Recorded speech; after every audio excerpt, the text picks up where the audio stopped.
Selamat pagi semuanya. Hari ini kita akan belajar tentang teknik menyusun presentasi pitch deck. Saya review balik ya, kan kita sudah pernah bahas ini waktu pertama sekali mulai kelas ini. Apa sih pitch deck itu? Pitch deck itu adalah presentasi singkat yang bisa memberi calon investor atau klien gambaran umum tentang rencana bisnis kita, produk layanan kita, dan juga bagaimana bisnis kita itu menarik untuk mereka danai gitu ya. Pastinya tujuan kita adalah kita mencoba menarik perhatian dan keinginan mereka gitu ya untuk membiayai bisnis kita. Nah, memang seringkali pembiayaannya akan datang dari sumber eksternal ya, dan bukan dari teman atau keluarga. Ini berarti Anda harus mengomunikasikan ide Anda ini kepada calon pemodal dengan cara yang membuat mereka tertarik untuk berinvestasi dalam bisnis Anda. Pada saat saya di awal, saya pernah menunjukkan kepada kalian contoh seperti pitching di Shark Tank. Kalau kalian ada waktu, saya sangat menyarankan ya, kalian coba ke YouTube, kemudian search Shark Tank, banyak sekali contoh-contohnya. Dan menurut saya menarik sekali gitu bagaimana pebisnis yang bisa mempresentasikan dengan baik dengan yang kurang baik, dan yang membuat mereka berhasil atau tidak berhasil. Dan bisa jadi gitu ya, bisa jadi sebetulnya ide bisnisnya bagus banget, tapi waktu mereka menyajikan, ternyata mereka tidak menyajikan dengan baik. Sayang banget ya. Dan itu satu hal yang sebetulnya merugikan kalian hanya dikarenakan cara kalian mempresentasikannya dan juga konten dari pitch deck Anda. Saya akan memberikan 15 tips gitu ya untuk bisa membuat sebuah pitch deck yang baik. Untuk pertama, kita akan menyusun pitch deck presentation-nya itu sendiri. Maksudnya si materinya. Ya. Materi yang kalian susun itu apa sih komponennya? Di sini saya mengambil gambar ini karena gambar ini ada penjelasan apa sih setiap bagian itu kamu sebetulnya menjelaskan apa. Secara garis besar, itu isinya apa saja, perkenalan atau introduction, ya, atau menjelaskan kepada orang-orang kamu itu siapa dan kenapa kamu itu ada di sini, misalnya untuk mendapatkan dana ataupun untuk ya harusnya sih mendapatkan dana ya, apalagi kalau enggak gitu ya. Jadi kita bisa jelaskan itu. Kedua, problem. Nah, problem itu biasanya kita sebut pain points. Pain points yang kalian temui untuk sampai menelurkan produk itu. Kalau kalian ingat dengan contoh yang saya berikan, baby food itu ya, si Ella itu yang di depan waktu di awal-awal perkuliahan ini, kalian bisa lihat bahwa dari pain point ngasih makan babynya dia dengan harapan dia bisa kasih bisa kasih dia makan sendiri, itu membuat dia akhirnya membuat baby food dengan packaging yang bagus dan rasa yang diharapkan disukai oleh para baby. Dan sukses sekali ya, ide yang cukup sederhana tapi bisa membuat pebisnisnya itu sangat sukses ya. Nah, jadi itu mulai dari mana? Dari pain point, dari si problem ini. Oleh karena itu nanti kamu harus bisa tunjukkan itu. Bagian ketiga adalah solusi. Jadi Anda akan jelaskan bahwa bagaimana produk Anda itu akan menjadi solusi dari problem tadi. Lalu baru menjelaskan yang keempat, market size dan opportunity. Bisa saja kamu bikin produk yang bagus sekali tapi nggak ada yang mau beli, itu gawat ya. Oke ya, saya harusnya cepat aja nih di sini. Oke, untuk yang nomor 5, tunjukkan actual produk dan bagaimana saat ini kamu sudah berhasil menjual seperti apa. Lalu yang keenam, ini traction ya. Kamu akan fokus pada pertumbuhan target kalian berikutnya dan juga apa yang akan dilakukan jika mendapatkan pendanaan ya. kemudian bagaimana kalian akan melangkah untuk mengembangkan bisnis ini. Nomor 7, kamu jelaskan siapa saja tim member yang ada di dalam tim kamu. Nomor 8, kamu jelaskan kompetitornya siapa aja dan bagaimana mereka bergerak strateginya dan bagaimana kamu bisa lebih unggul dari mereka. Dan lalu nomor 9, tunjukkan proyeksi finansial. Ya.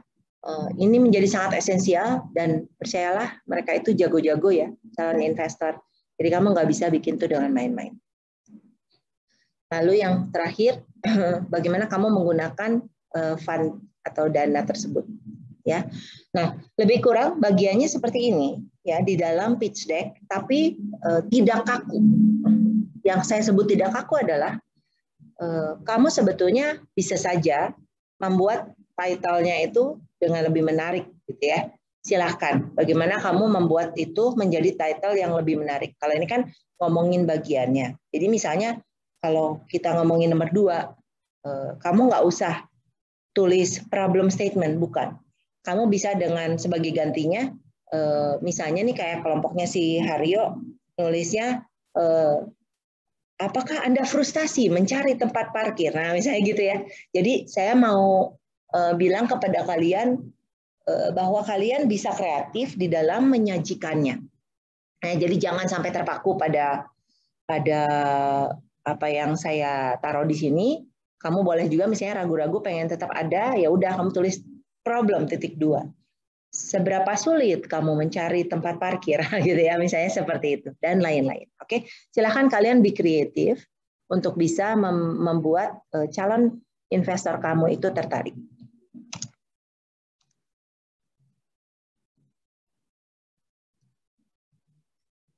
Tool yang bisa dipakai untuk pitch deck, saya sebenarnya sudah menyebutkan minggu lalu. Silakan kamu gunakan templates dari PowerPoint atau Canva.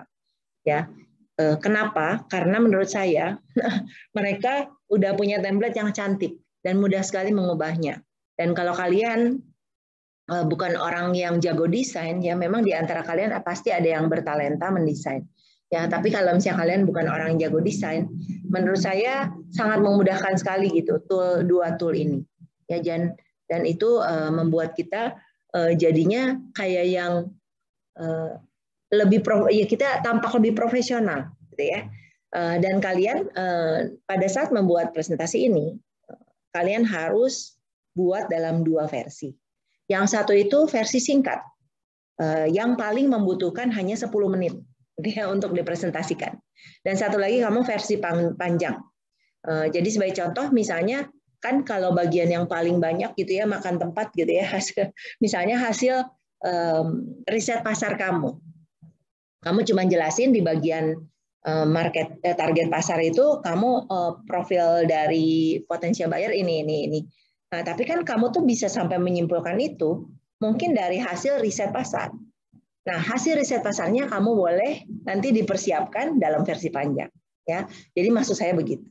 Karena apa? Calon investor itu sebetulnya biasanya kemungkinan besar tidak punya waktu banyak. Apalagi mereka itu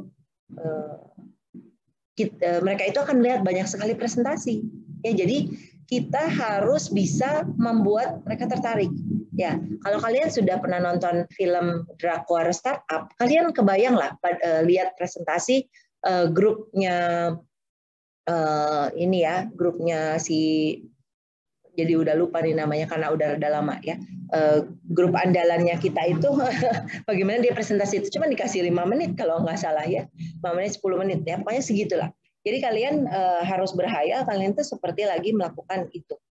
Ya. Nah, nanti untuk presentasi di dalam mata kuliah ini saya juga berharap kalian bisa membuat satu presentasi yang versi 10 menit dulu aja, karena kan kalau yang panjangnya itu kamu akan taruh di dalam laporan kamu, ya, di dalam laporan kamu dan nanti setelah 10 menit kalian presentasi itu saya akan tanya jawab, ya, oke, jadi seperti itu. Oke, langkah kedua, tips kedua ya adalah gini. kalau kamu udah bikin presentasi itu, kamu juga harus berlatih bagaimana kamu menyampaikannya, bagaimana mempresentasikannya. Berbicara harus dengan meyakinkan, jangan kayak gagap gitu dan kelihatan ragu-ragu. Tapi kamu harus tampak meyakinkan, kemudian membuatnya menarik, dan juga kecepatannya itu sesuai untuk bisa dipahami.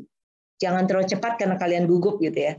Saya jadi ingat juga dulu saya waktu pertama kali berkecimpung dalam dunia presentasi-presentasian gitu ya. Ini kayak kalian lah, mahasiswa gitu ya. Presentasi, aduh gugup sekali. Karena saya gugup sekali, saya bicaranya kayak kereta api cepat itu ya. Dan tentunya yang mendengarnya pusing gitu dengerin saya. Mungkin juga nggak bisa nangkep.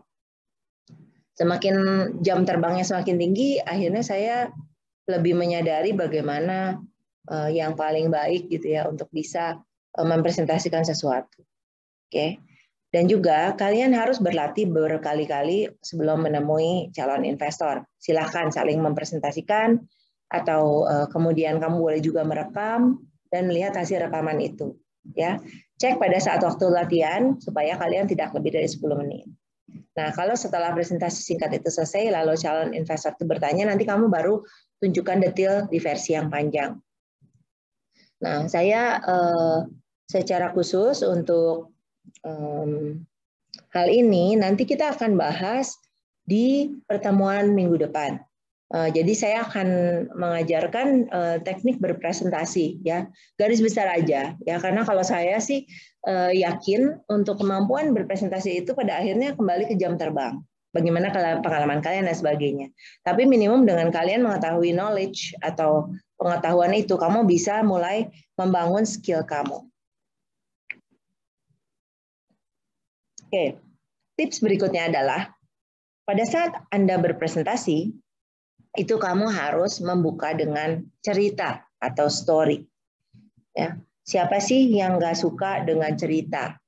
Dari anak-anak kita udah seneng banget cerita. Bahkan orang dewasa pun sangat menyukai cerita. Ya, jadi kita harus memanfaatkan 1 menit pertama yang paling berharga itu ya dari 10 menit dengan sebuah cerita menarik. Karena ini akan membuat si calon investor itu engage, langsung set gitu ya, perhatian mereka akan tertuju pada kalian. Jadi kalian akan menggunakan teknik storytelling dan presentasi teknis. Nah, nanti ini saya akan ajarkan di minggu depan ya. Nah, dan kalian boleh membuat satu cerita yang lebih kurang. Isinya adalah pengalaman kalian pada saat menemui masalah ya. Jadi ini sebetulnya nanti isinya di depan-depan di bagian problem gitu ya. Oke. Kemudian kalian juga bisa cerita problem di pasar gitu ya, dan buat dramatik jika memungkinkan.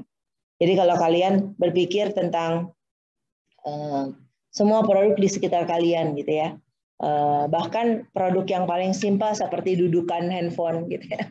Ini kan sebetulnya berasal dari pain point kan. Kalian pernah merasakan handphone ditaruh terus nggak bisa berdiri gitu ya, kan nyebelin. Padahal saya pengen melihat dengan lebih nyaman. Nah, jadi si fungsi dari dudukan handphone ini itu mengobati satu pain point yang kita miliki. Oke. Kemudian kalau Anda melakukan tes pasar dan ada hasil yang menakjubkan, kalian bisa men-sharingkan ini juga dengan cerita di awal. Lalu, ini adalah homework atau PR yang Anda harus lakukan jauh-jauh hari sebelumnya. Jadi pada saat kamu hadir itu, kalian tuh bukan nggak tahu siapa calon investor, ya. Jadi kebetulan kalau misalnya nih, kayak di Shark Tank gitu ya, kan Shark Tank kan udah jelas ya itu orang-orang besar semua ya, Mark Cuban, Mark O'Leary, Barbara Walter ya. Kalau yang di Amerika ya, kalau yang Australia beda lagi tokoh-tokohnya. Terus, aduh siapa itu namanya satu lagi. Tapi ya orang-orang itu pasti ada beritanya gitu. Jadi kamu tuh nggak boleh tidak melakukan PR kamu. Kamu harus memahami siapa sih si calon investor yang akan kamu presentasikan. Kenapa itu penting? Karena kamu bisa mengkaitkan cerita kamu ini, gitu ya. Kamu bisa mengkaitkan cerita kamu ini dengan kira-kira apa sih yang akan yang dia pernah temui atau dia alami. Nah, inilah kuncinya sebetulnya. Karena kita harus bisa menyentuh emosional dari pemirsa kita. Dan oleh karena itu, ini menjadi sangat penting untuk bisa kita rencanakan gitu ya, dari bahkan sebelum menemui calon investor kita. Tips keempat adalah sampaikan solusi Anda. Nah, ini tentunya memenuhi bagian solusi ya. Kalau kita ngomongin bagian solusi, isinya apa sih? Kalian harus bisa tampilkan keunikan tentang produk Anda. Pada saat kalian membahas di setiap pertemuan kemarin, harusnya kalian sudah sempat membahas ini. Apa sih perbedaannya? Apa sih keunggulannya? Bagaimana produk itu akan menyelesaikan masalah atau pain points yang tadi baru dibahas melalui cerita kamu. Buatlah itu singkat, ringkas, dan mudah dipahami. Dan juga hati-hati. Karena kalian itu di Technopreneur, ya, mungkin kalian akan ngomongin, ya misalnya ini nanti web server, hosting, apa segala macam. Orangnya belum tentu ngerti, gitu ya. Jadi saya sering menemui, kalau kalian orang IT itu sebenarnya ngerti gitu bahasa-bahasa tertentu. Tapi kalau orangnya bukan orang IT, itu kemungkinan bisa nggak paham. Ya. Nah, dan oleh karena itu, saya selalu berpesan kalian itu pada saat mempresentasikan proposal kalian itu, kalian tidak menggunakan bahasa yang terlalu teknis yang tidak dipahami. Nah, gimana cara ngeceknya gitu ya, kan mungkin kalian nggak akan sadar. Ya kalian cek aja dengan seseorang yang bukan di bidang kamu, lalu suruh dia baca atau dengerin presentasi kamu. Supaya pada saat kamu menghadapi investor, kamu sudah hadir dengan bahasa yang mudah dan sederhana. Oke, selanjutnya tentang target pasar ya, nomor 5. Jangan pernah mengatakan bahwa produk Anda ini produk semua orang. Ya, kenapa? Karena berarti kemungkinan Anda itu tidak tahu produk Anda ini paling cocok buat siapa. Ya, dan setiap dari produk atau layanan pasti ada satu pasar yang paling sesuai, gitu ya. Jadi kalian harus membuat spesifik, tapi masih cukup luas. Jangan sampai pasarnya saking kecilnya, gitu ya. Saking kecilnya sampai susah. Nah, buatlah buyer persona dan juga pelanggan ideal Anda. Ini seperti gambar yang sebelah kiri ini ya. Jadi siapa nih contoh pria berumur 40, tinggal di Toronto, menikah dengan anak dan seterusnya. Ya, kemudian di sini pain point-nya berjuang untuk menarik traffic ke websitenya. Dan juga di dalam search engine result rankingnya jelek. Nah gitu ya contoh ya. Dan kita biasanya kalau buyer persona kita namain. Nah ini sebenarnya buyer persona nanti akan belajar kalian kalau Anda mengambil kelas digital marketing. Kalau Anda udah ngambil kelas digital marketing harusnya kalian udah tahu tentang ini ya. Oke, jadi kalian buatlah buyer persona dan pelanggan idealnya untuk kebutuhan presentasi Anda karena akan baik sekali kalau investor bertanya dan kalian bisa jelaskan dengan sangat baik. Nomor 6, kalian tentunya harus bisa mempresentasikan pendapatan dan model bisnis Anda dengan sebaik mungkin. Ya, intinya gini, poinnya adalah bagaimana sih kamu bisa menghasilkan uang. Ya, kalau kamu nggak tahu gimana cara menghasilkan uang ya gawat gitu ya. Maksudnya ngapain gitu investor mau kasih investment. Nah, jadi kalian harus bisa menjelaskan. Misalnya kamu punya model bisnis freemium, ya gratis, tapi berbayar untuk fitur tambahan. Sebagai contoh kayak Canva, ya Canva, terus apalagi tuh yang kayak gitu banyak sekali. Oh itu Spotify, gitu ya, Spotify. Nah itu udah jelas free, tapi kalau kamu pengen premium, kamu bayar, gitu ya. Oke. Kemudian model langganan, subscription, bisa juga alternatifnya. Kalian juga bisa model komisi. Misalnya kalian jualan apa, affiliate marketing bisa juga. Model jual beli produk dan jasa, si produk dan jasanya yang kalian jual. Bisa. Kalau menurut saya situs seperti Indiegogo dan Kickstarter itu bisa jadi titik ide-ide Anda juga ya. Bagaimana setiap produk itu punya bisnis model yang berbeda. Ya, jadi kalian boleh cek juga dengan apa yang mereka lakukan. Oke, yang ketujuh, kalian harus bisa menunjukkan keberhasilan Anda. Nah, biasanya sebetulnya nih ya, biasanya jarang lah investor yang mau mendanai kamu kalau kamu belum ada sama sekali bukti. Ya, kekecualian adalah angel investor. Angel investor itu biasanya mungkin keluarga sendiri gitu ya, atau seseorang yang kenal dekat dengan kamu sehingga mereka mau dengan buta mata tidak tahu bagaimana potensi keberhasilan bisnis kamu tuh masih mau mendanai. Ya. Dan sehubungan dengan hal itu sebetulnya jarang. Nah, makanya biasanya untuk sebuah perusahaan atau ide bisnis untuk mendapatkan pendanaan apalagi besar, kalian itu harus sudah punya bukti bahwa kalian ada keberhasilan dalam bentuk apapun, gitu ya. Misalnya kalau kalian kayak bikin marketplace seperti anggap aja ya kita berhasil kalian bikin marketplace saingannya Shopee sama Topet misalnya nih ya. Nah, kamu harus bisa menunjukkan keberhasilan bahwa banyak yang mau menggunakan aplikasi kamu. Nah ya, saya sebetulnya jadi tiba-tiba teringat dengan aplikasi yang baru-baru ini beken banget ya. Oh, saya jadi lupa ya itu namanya apa. Tunggu saya lihat dulu namanya. Ya, tapi kalau membuat aplikasi seperti itu, kalian biasanya harus membuktikan bahwa kalian punya cukup audiens, ya, yang mau subscribe untuk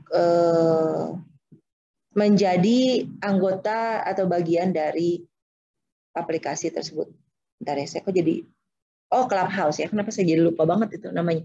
Oke, si Clubhouse ya. Nah, Clubhouse itu kan beberapa waktu yang lalu tiba-tiba kayak booming gitu ya. Cuman sebetulnya menurut saya dia itu melakukan kesalahan juga ya, yaitu kurang cepat meluncurkan produk Android-nya. Jadi orang lagi hype. Sekarang sih saya lihat nggak begitu semangat tuh orang-orang kayak slowly dying gitu. Saya ngerasa, saya nggak tahu itu, tapi saya bisa aja salah. Tapi saya melihat kok kayak slowly dying, a bit dying. Dia jadi kurang, hype-nya hilang. Nah, tapi kalau misalnya kalian nanti mau mendapatkan pendanaan, kalian harus bisa buktikan gitu bahwa si produk atau layanan yang kamu kamu punya itu sudah diuji cobakan dan ada respon yang benar-benar menjanjikan. Ya, nah jadi nanti kalian bisa menambahkan apa sih pencapaian tim kamu selama ini, baik itu dari keberhasilan peluncuran produk, kemudian mungkin penjualannya bagus, kemudian kontrak, ya perekrutan, kalian berhasil merekrut orang-orang staf kunci yang bagus dan lain-lain. Dan juga kalian bisa tunjukkan rencana masa depan, langkah berikutnya untuk membina tambahan keberhasilan Anda. Tips ke-8 adalah akuisisi pelanggan atau strategi pemasaran dan penjualan. Nah, isinya apa?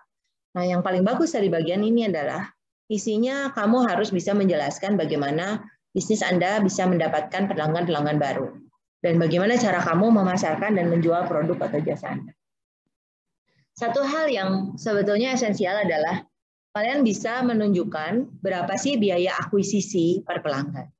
Jadi kalau kalian misalnya untuk bisa mendapatkan pelanggan, kamu akan memberikan dia free produk. Nah, berarti kan biaya akuisisinya itu satu harga produk itu. Terus mungkin aja kalian akan bikin semacam Spotify misalnya ya, semacam Spotify. Kalau misalnya kalian mau langsung dari depan itu premium misalnya ya, kalian akan belikan 1 bulan gratis. Nah, berarti kan nilai akuisisi dari customer itu 1 bulan gratis itu, ya, dan lain sebagainya. Itu harus jadi perhitungan. Kenapa? Karena biasanya customer akan bertanya, calon investor akan bertanya, kamu berapa sih untuk bisa akuisisi pelanggannya? Lalu kamu bisa nanti menjualnya harganya berapa, jadi profitnya berapa, pasti ditanya gitu ya. Karena kamu nggak bisa biaya akuisisi lebih tinggi daripada akhirnya pendapatan kamu, berarti kan kamu kayak bakar uang terus gitu ya. Walaupun di awal-awal mungkin akan butuh hal tersebut, tapi kamu harus bisa membahas bagaimana nanti ini menjadi sesuatu yang menguntungkan. Ya, sampaikan perhitungan Anda dari pengalaman Anda menjalankan marketing dan bagaimana respon pasar. Oke, jelaskan tim Anda. Ya, nah ini kebetulan saya ambil aja gambar dari startup karena saya pengen kalian, kalau kalian mungkin ini cukup populer dan saya sebetulnya jarang nonton drakor ya karena rada takut bikin kecanduan. Jadi saya sangat selektif kalau mau nonton drakor yang menurut saya memang worth it untuk ditonton. Nah, jadi kebetulan kalau kalian belum nonton silahkan nonton. Kalau sudah kalian harus renungi lagi gitu ya. Sebetulnya pada saat seorang investor itu berinvestasi itu seringkali melihat orangnya, ya, bukan hanya sekedar mikirin bisnisnya bagus dan lain-lain. Nah, jadi kalau kalian ingat lagi di film ini itu setelah sukses menjadi 3 orang yang dipilih oleh perusahaan asing di Amerika Serikat, waktu mereka kembali, mereka langsung dicari oleh calon investor dan mereka udah nggak peduli lagi dengan idenya, gitu kan? Yang ngantri-ngantri itu ya. Nah, jadi kalian harus bisa membuat satu impresi ya bahwa tim Anda ini adalah tim yang hebat. Nah, karena orang investor itu biasanya berinvestasi dulu pada orangnya. Ide itu nomor 2. Pastikan kamu sebutkan keahlian apa yang dimiliki oleh tim Anda. Contohnya pemasaran, manajemen, pemrograman, penjualan, operasional, keuangan, dan lain-lain. Terserah ya, sesuai dengan yang memang tim kalian miliki dan kekuatan masing-masing. Nah, untuk kebutuhan dari presentasi kamu boleh saja berpura-pura untuk saat ini, gitu ya. Tapi nanti kalau kalian real, kalian harus yang menyatakannya sesungguhnya. Jadi misalnya kalian bisa bilang, oh ya ini pimpinan kami, ini anak buah saya, yaitu Tiram memiliki kemampuan programming yang luar biasa nih, biasanya dia juara pemrograman nih untuk tingkat nasional. Nah, gitulah boleh, kan kita berhayal aja. Oke? Nah, selanjutnya proyeksi keuangan. Proyeksi keuangan udah pasti nggak bisa terlewatkan. Dan kalian untuk kebutuhan presentasi singkat, kalian buat yang singkat, tapi kalian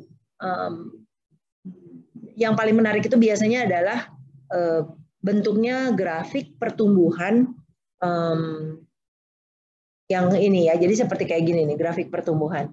Mungkin memang nanti akan ada level di mana sedikit stabil gitu ya, tapi saya pikir kamu harus bisa menunjukkan itu. Jadi buatlah proyeksi keuangan minimum 3-5 tahun mendatang. Dan ingat, calon investor itu sangat smart karena mereka sangat berpengalaman. Pastikan perhitungan keuangan Anda tidak ada yang salah. Nah, jadi kalkulasi proyeksi keuangan itu harus masuk akal, logis, nggak terlalu wow, tapi nggak bisa dipercaya, tapi juga nggak boleh terlalu rendah, sampai tidak menarik. Kalau terlalu rendah, berarti kalian gawat nih, jangan-jangan bisnisnya memang nggak prospektif. Oke, jadi saya sempat salah satu hal yang saya pernah lihat gitu ya. Kalau investor itu, saya lupa apa lihat di film atau gimana. Nanti investor tuh bilang gini, loh, ini sih udah hitung. Kamu untungnya cuman paling $2.000 sebulan. Kamu gimana mau kasih saya keuntungan gitu kan ya? Kayak gitu. Tentunya itu akan membuat langsung hati kita kayak dibanting jatuh gitu ya. Jadi makanya kalian harus pikirkan ya bagaimana kalian tuh bisa membuat si hasil dari Anda itu impresif gitu ya. Jadi mungkin itulah saya pikir begitu. Oke, 11 kompetisi. Nah, kalian nggak boleh lewatkan ini karena kompetitor itu sangat-sangat krusial dan sebetulnya kalian bisa belajar banyak juga dari mereka apa yang sudah mereka lakukan sehingga berhasil. Nah, kalian jadi berikan analisis kompetisi, lalu jelaskan pengamatan Anda terhadap strategi mereka dan bagaimana bisnis Anda itu punya keunggulan dibandingkan dengan kompetitor. Dan juga pastinya ini udah banyak nih kompetitornya, gimana kamu bisa menang? Nah itu udah pasti ditanya gitu ya, kamu gimana? Apa sih kelebihannya kamu kalau produk kamu biasa-biasa aja, layanan kamu biasa-biasa aja, itu kalian nggak akan bisa menarik calon investor. Ya, jadi anggap aja kalian, saya mau bikin marketplace kayak Shopee. Tapi kelebihan kamu apa? ya nggak ada kelebihan, sama aja lah, kamu pasti ketilep dong sama mereka gitu ya. Mungkin kamu bisa tambahkan fitur yang unik atau gimana gitu yang membuat jadi menarik ya. Dan saya sebetulnya kalau saya melihat perkembangan Shopee ya sampai titik ini ya, menurut saya memang hebat gitu ya. Dia dia ada fitur itu tuh yang live sale gitu ya, yang orang bisa jualan, itu benar lucu sih sebenarnya. Saya perhatikan lucu sekali, dan yang menariknya itu mungkin kayak ada semacam experience for the calon buyer gitu ya, untuk merasakan juga kayak mereka lagi belanja ke pasar gitu ya. Saya pikir menarik sih, menarik. Dan itu ide yang menurut saya out of the box gitu ya. Kalau memikirkan kok bisa ya punya ide kayak gitu, dan something like that gitu ya. Ide yang out of the box itu sebenarnya harapan calon investor itu kepada kalian. Oke? Baik. 12, kebutuhan dana. Nah, di titik ini ya pasti nanti di akhir presentasi kamu harus bisa bilang, saya butuh 500 juta untuk mengembangkan bisnis saya ini. Sebagai penawaran saya, Anda investor akan memiliki 40% dari bisnis saya. Nah, gitu ya. Kan ngomongnya gitu ya. Lebih kurang kayak di Shark Tank tuh. Nah, jadi kamu harus jelasin, terus siapa, dan kamu juga perlu menjelaskan kalau memang sudah ada yang memodali kamu sampai sini gitu ya. Lalu berapa jumlah dana dan timbal balik. Nah, kalau kalian lihat Shark Tank, itu si calon investor itu pinter banget. Jadi waktu mereka bilang, saya membutuhkan, anggap aja biar gampang hitungnya ya, 100 juta rupiah sebagai ganti dari 10% kepemilikan. Nah, pasti dia nanya, berarti nilai dari bisnis kamu 1 miliar. Nah, terus saya lihat nggak ada tuh 1 miliar gitu ya, misalnya gitu. Jadi itu sangat menohok gitu ya kalau menurut saya. Nah, jadi kalian tuh nggak boleh nggak mikirin itu. Pada saat kalian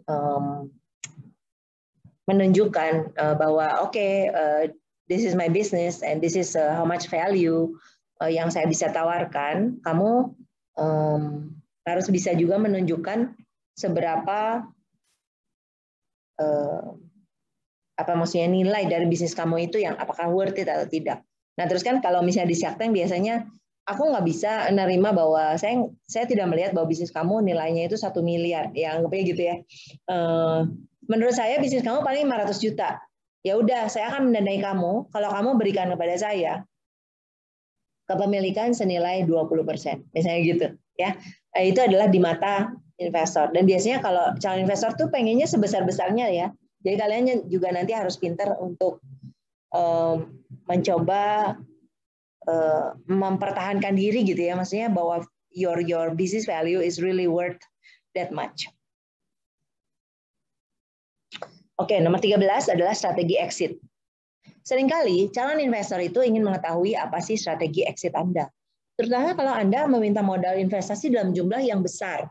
Kalau yang disebut besar itu rasanya misalnya lebih dari 1 miliar gitu ya. Kalau di Indonesia ukurannya segitulah. Di atas 1 miliar udah besar banget gitu ya. Apalagi kalau di atas 10 miliar gitu ya.